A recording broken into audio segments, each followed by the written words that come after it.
সেরা দুষ্ট বা উত্তরা দুষ্ট। তো বাবা আমাদের এই জীবনের পথ কিন্তু হচ্ছে বাবা দুইটা, একটা হচ্ছে বাবা আসার পথ, আর একটা হচ্ছে বাবা যাবার পথ। কিন্তু এই আসার পথে কিন্তু আমরা সবাই চিনে এসেছি, কিন্তু এই যাবার পথে কিন্তু আমরা কেউ চিনি না। তাই যে পালায় প্রবেশ করার আগে কিন্তু আমাদের নদিয়ায় যেতে হবে, কেননা বাবা গৌরী সুন্দরের গুণকীর্তন না করে কিন্তু বৃন্দাবনে যাওয়া যায় না। তাই বলছে যখন আমরা সবাই নদিয়া যাবো হরিবল, তো বাবা দেখি কে কে নদিয়া যেতে চাই, একটু সাহায্য করি। অবাবা যাদের আছে তাহলে একটু জোগাড়ি হরিবল। হরে কৃষ্ণ, আমার হাত নিচে নামাবেন না বাবু, উচ্চ করতে হবে, ওপর থেকে করতে বেঁধেবেন। হরিবল।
হরে কৃষ্ণ।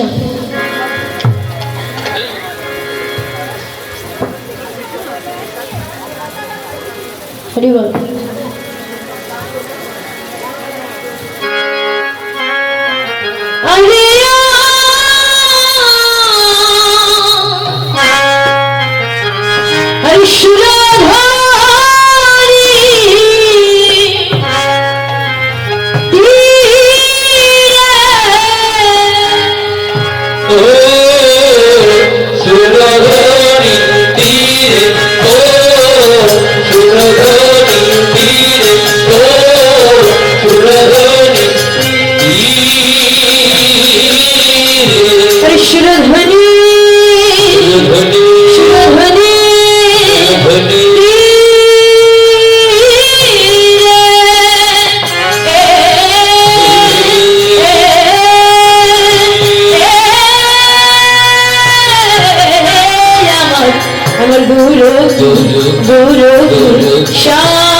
তীরে আমার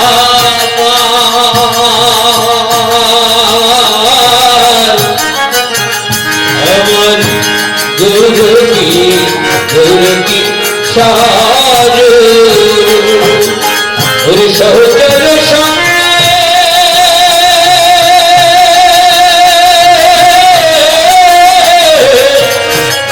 সঙ্গে আনন্দে ভরে আনন্দে ভরে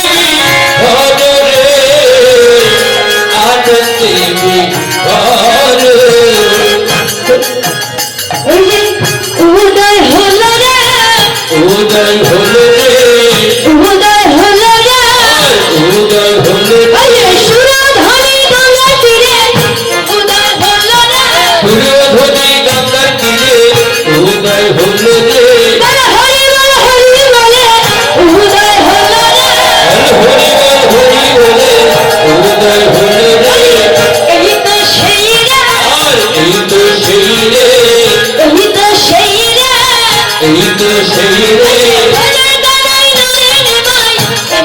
সেই রে যে ভোজের কানায় নজর নেমায় এই তো সেই রে বৃন্দাবনের বাতাসা এই তো এসেছে আসিবে না কেন রে কেন রে আসিবে না কেন রে আসবে না কেন রে হরির নাম মিলিয়ে দিতে সেই তো এসেছে হরির নায় মিলিয়ে দিতে সেই তো এসেছে হরির দিকে তাড়াইতে সেই তো এসেছে তারাইতে সেই তো এসেছে চুরি করে এসেছে চুরি করে এসেছে চুরি করে এসেছে চুরি করে এসেছে রাজসোনার প্রাণধন এই তো সেই রে অজস্রের প্রাণধন এই তো সেই ওরে রাধারানীর প্রাণ বলম এই তো সেই রে রাধারানীর প্রাণ বলো এই তো সেই ওরে ভোজের কানায় নদীর নিমাই এই তো সেই রে ভোজের কানায় নজর নেমায় এই তো সেই রে আসিবে না কেন রে আসবে না কেন রে চুরি করে এসেছে চুরি করে এসেছে রাজসোনার প্রাণধন রাধারানীর নাম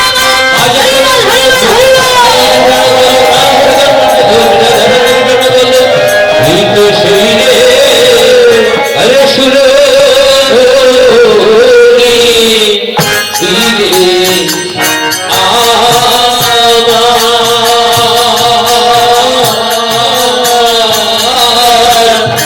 আমার গুরু কি সার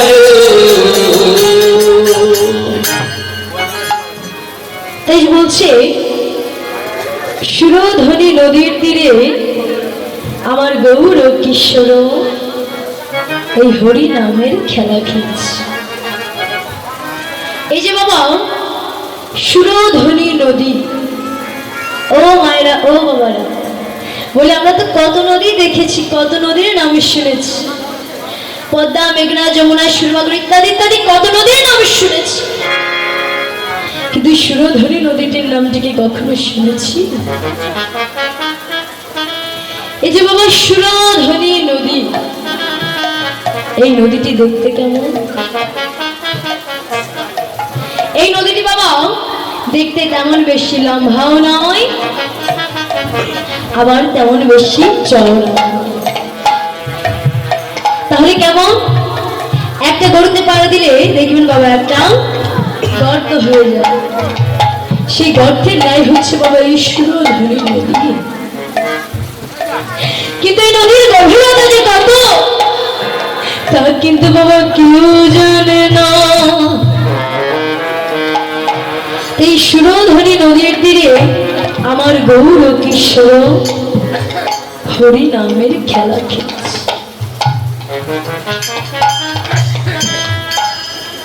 এই সুরধনী নদীর তীরে আমার গৌর কিশোর এই হরি নামের খেলা খেলছে। এই যে বাবা হরি নাম, কৃষ্ণ নাম, এই জগতে হয়তো আমরা মনে করি যে হরি নামটা হচ্ছে ভগবানের, কিন্তু বাবা আসলে কিন্তু তার নাম। তাহলে কি আগে হরিটা বাদ দিন, আগে নামটা কার বুঝুন। ও মায়ের বলে আমরা তো ছোটবেলায় ধাতু পত্রে পড়েছি, কি বাবা করি? তাই বলছে লোক ধাতুকে পত্রই করিয়া হয়েছে নাম, মানে ডাকতে ডাকতে যিনি নেমে আসে তাকে বলা হয় নাম। কেমন? ধরুন একতলার ছাদে একটা বাচ্চা উঠে পড়েছে, সেই ছাদের ধার বা সাইডটা ঘেরানো, তার মা নিচে দাঁড়িয়ে বলছে খোকা আগে না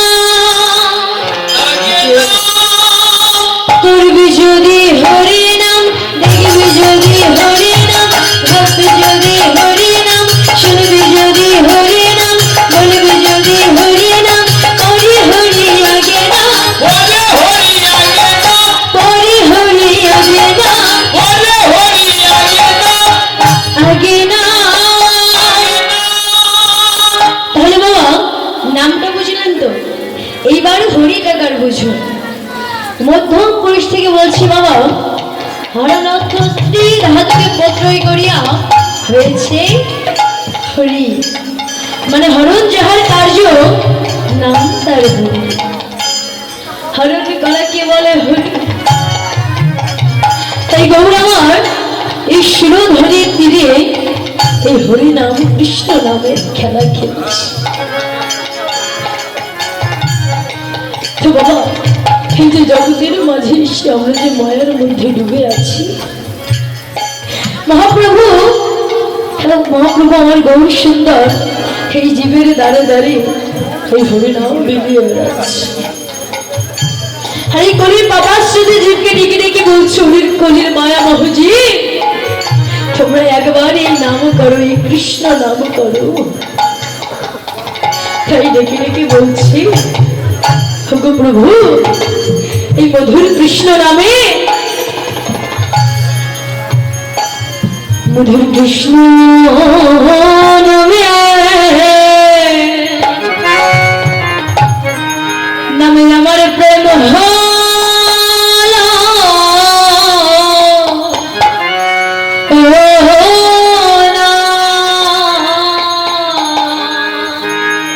ওই মধুর কৃষ্ণ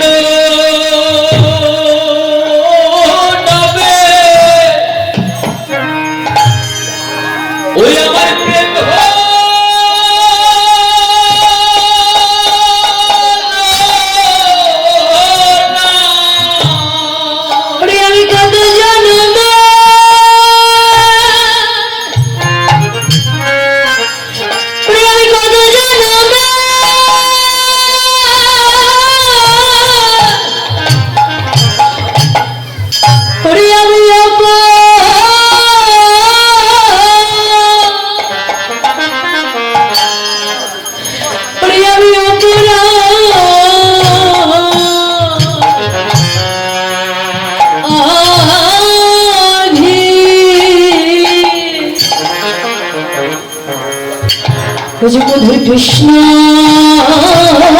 নামে নামে আমার প্রেম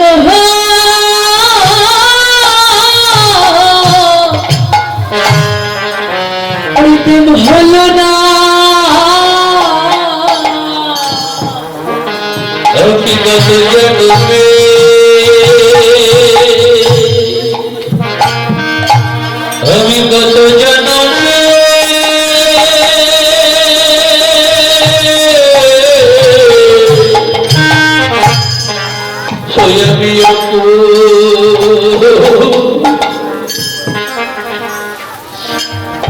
আমি অপরাধী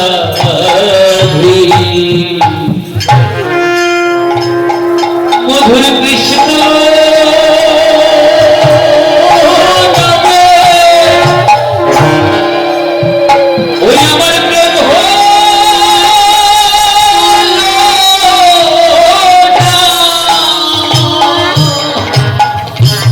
বলছি এই মধুর কৃষ্ণ নামে আমার যে কোনোদিন প্রেম হলো না, এবার ভবের মাঝে এসে এই মায়ার কবলে পড়ে গেলাম।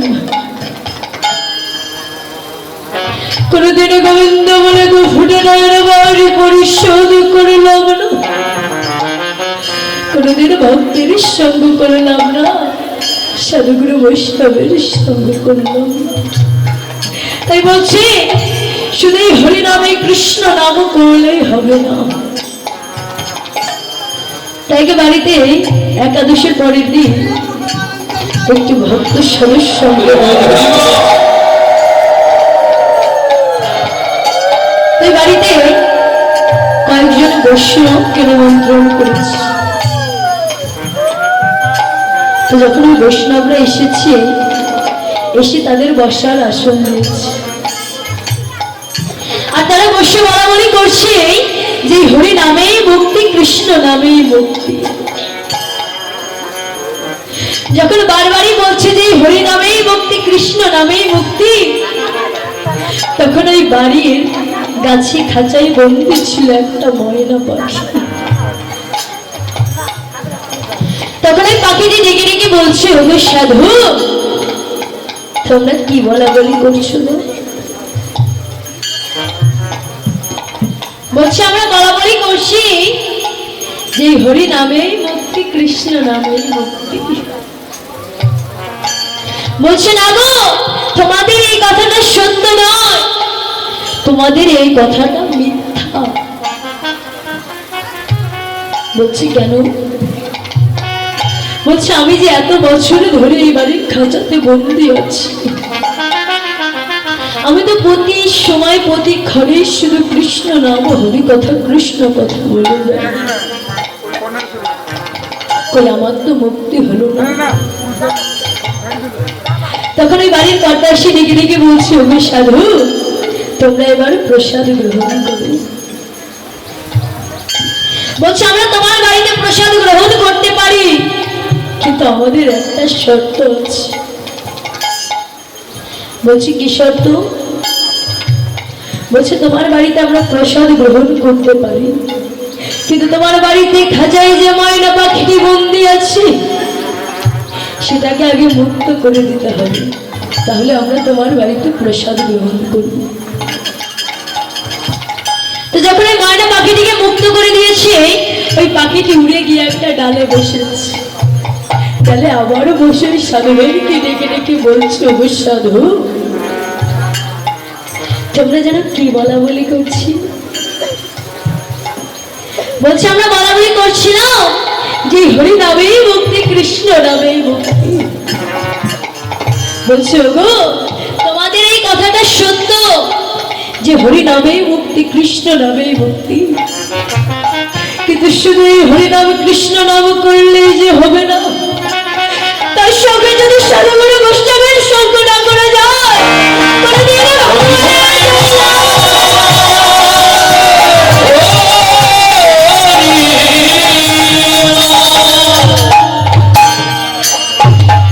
সাধুর সঙ্গ, সাধুর সঙ্গ সর্বশাস্ত্রে কয়, লবামাত্র সাধুর সঙ্গ জীবের মোক্ষ লাভ হয়। তাই বলছি ভক্ত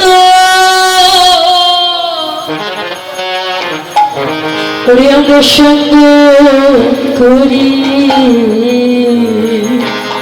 বলিয়া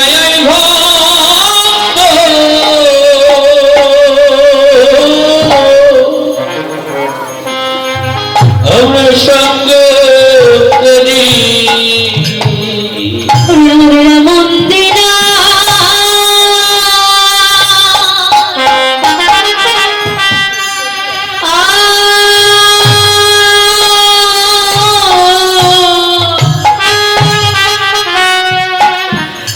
আমাদের হয় কি না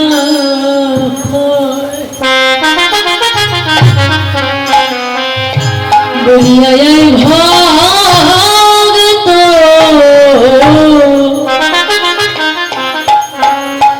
হরি আমরা সঙ্গ করি আমাদের আমার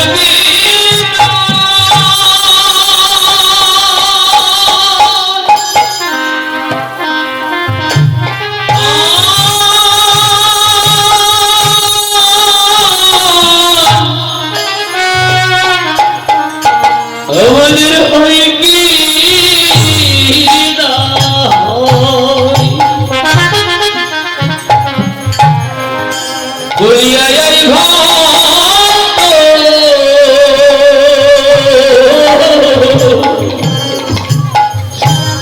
আমরা সঙ্গ করি আমরা কে বা কোথায়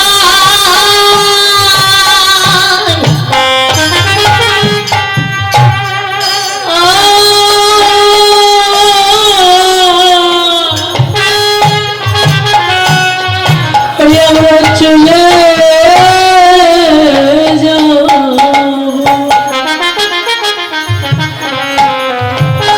বলিয়া যায় ভক্ত প্রেমের মুখে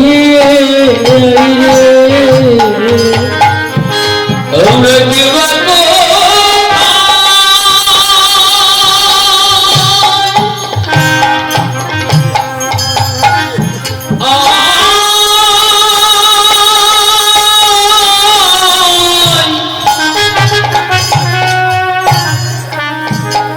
আমরা চলে যাব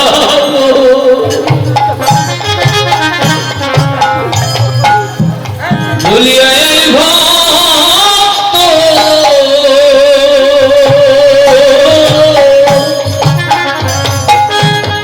আমার পক্ষে আইরে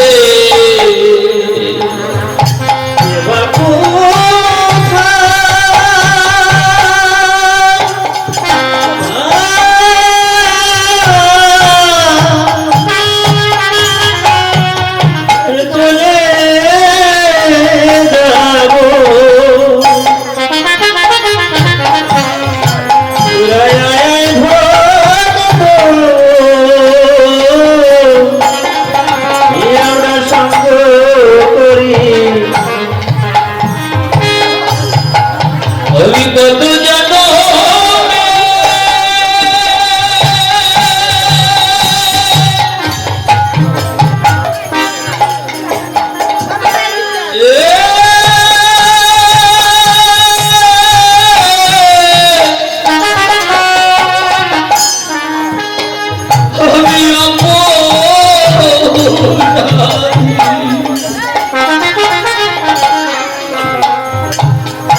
বলিয়া এই ভক্ত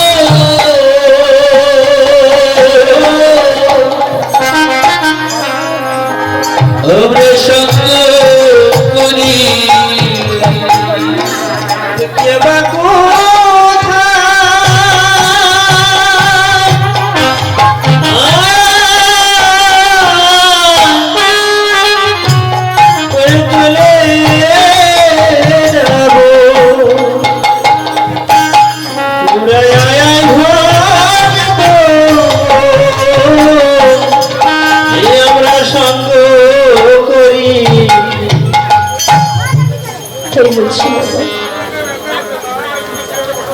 গৌর সুন্দর আমার এই সুরধ্বনির নদী এসে এই সুরধ্বনির তীরে এই হরিনাম কৃষ্ণ নাম করছে। দেখবেন বাবা একটা চুম্বকের কাজকে আকর্ষণ করা, তো একটা বড় চুম্বকের পাশে যদি একটা ছোট লোহাকে রাখা হয় তাহলে কি হবে? সেই চুম্বক আকর্ষণ করে সেই লোহাটাকে নিজের কাছে টেনে নেবে। কিন্তু যদি একটা ছোট চুম্বকের পাশে একটা বড় লোহাকে রাখা হয় তাহলে এই চুম্বকটা কিন্তু নিজে থেকেই তার দিকে সরে যাবে। তাই বলছি বাবা, এই জগতে যদি ভক্তের ভার কম হয়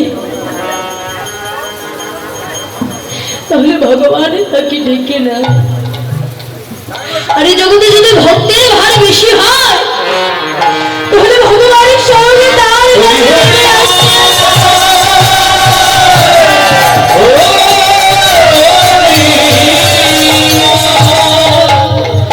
ভগবান নেমে এসেছিল কার কাছে বাবা? ভক্ত লালা বাবুর কাছে।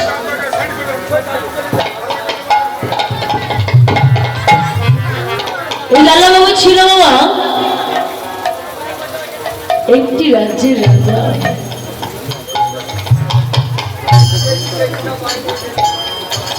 নাম হচ্ছে কৃষ্ণচন্দ্র। তো এই রাজা একদিন তার রাজ্যটা ভ্রমণ করার উদ্দেশ্যে একটা ঘোড়ার পিঠে উঠে চলতে শুরু করে। চলতে চলতে দেখছে যে পথের পাশে একটি ছোট মেয়ে তার বাবাকে ডেকে ডেকে বলছে, বাবা ও বাবা, বাবা বলি তুমি কি বাসনায় আগুন দেবে না? যখন বলেছে যে বাবা তুমি কি বাসনায় আগুন দেবে,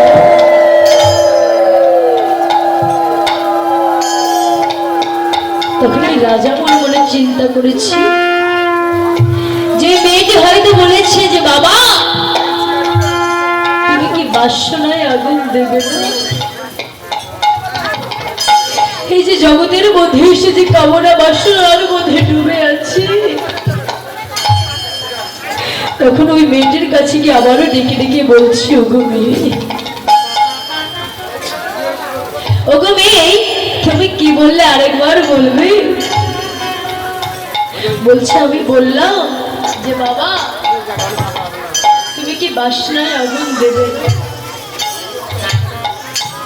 এই বাসনাটা হচ্ছে বাবা ওই যে আগের দিনে কলার পাতা পুড়িয়ে কাপড় খাঁচা হতো না,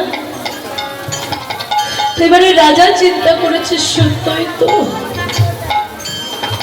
আমার বয়সে এত হলো, কবে যেন আমার আয়ুবেলা ডুবে যায়, এখনো যে আমি কৃষ্ণ বলে কোনোদিনও দু ফুটা নয়নের বাড়ি পরিশোধ করলাম, কোনোদিনও ভক্তের সঙ্গ করলাম না, সাধুগুরু বৈষ্ণবের সঙ্গ করলাম না। তাই কি করেছে, রাজ্যে ফিরে চলে এসেছে। এসে তার রানীকে ডেকে ডেকে বলছি, ওগো রানী তুমি একবার আমাকে বিদায় দাও, কারণ আমার এই মনটা যে এখন গোবিন্দ চরণে চলে গেছে।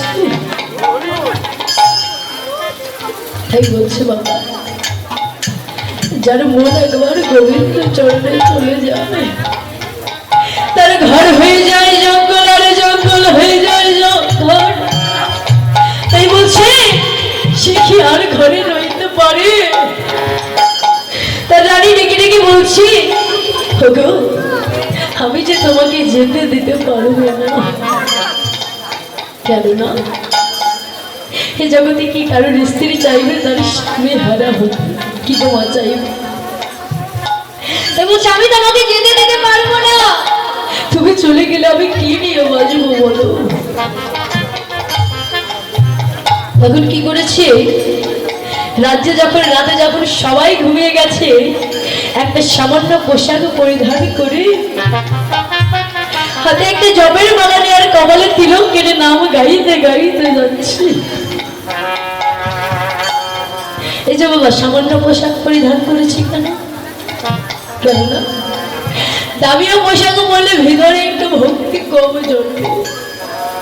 আপনি যদি 10,000 টাকা দামের একটা শাড়ি পরে একটা